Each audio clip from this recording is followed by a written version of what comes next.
कि ये नेता खाली भाषण देते हैं कि हमें गौ माता के लिए ये कर रहे हैं वो कर रहे हैं, पर मेरा मानना है कि भारत में पूरा ये कानून बनना चाहिए, चाहे वो पंच का चुनाव लड़े, सरपंच का लड़े, जनपद का लड़े, जिले का लड़े, विधायक का लड़े, सांसद का लड़े, जो गौ माता पाले उसे ही चुनाव लड़ने का अधिकार हो, नहीं तो उनका फार्म रिजेक्ट कर देना चाहिए।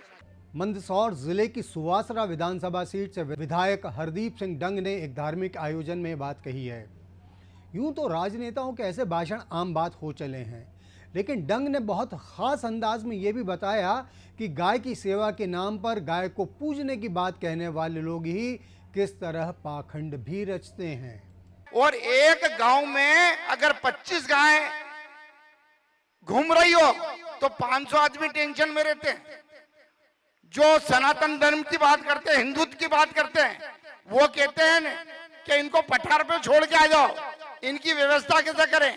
अरे अगर वास्तव में अपन गौ माता को मानते हैं तो ये जितनी जब खेती होती है, फसलें होती है, तो क्या अपन 2-3 महीने के लिए एक गौ माता को पाल सकते हैं कि नहीं पाल सकते।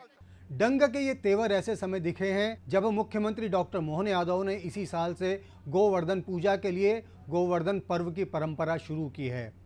इसके बाद से सियासी और सामाजिक क्षेत्र में कई लोग गाय को लेकर अपने अपने विचार रख रहे हैं और कई दिखावे भी कर रहे हैं, लेकिन डंग ने विचारों से आगे काम करने के लिए जो बात कही और उदाहरण दिया वो वाकई सुनने के लायक है। सबसे सरल काम है ज्ञान बांटना।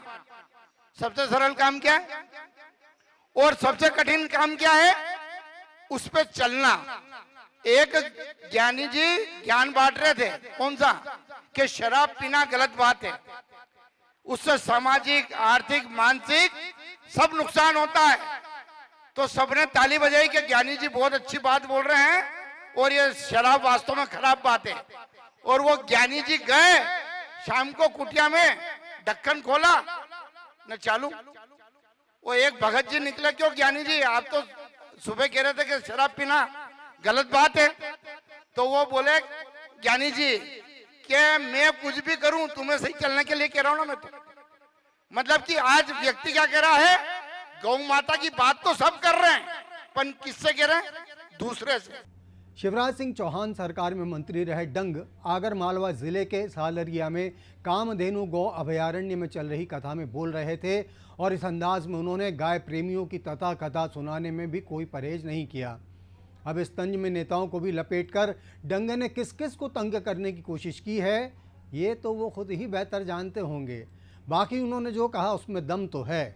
अब कदम स्टूडियो से बाहर ले जाने का समय है। फिर मिलेंगे। अनादि टीवी मध्य प्रदेश देखने के लिए आपका आभार।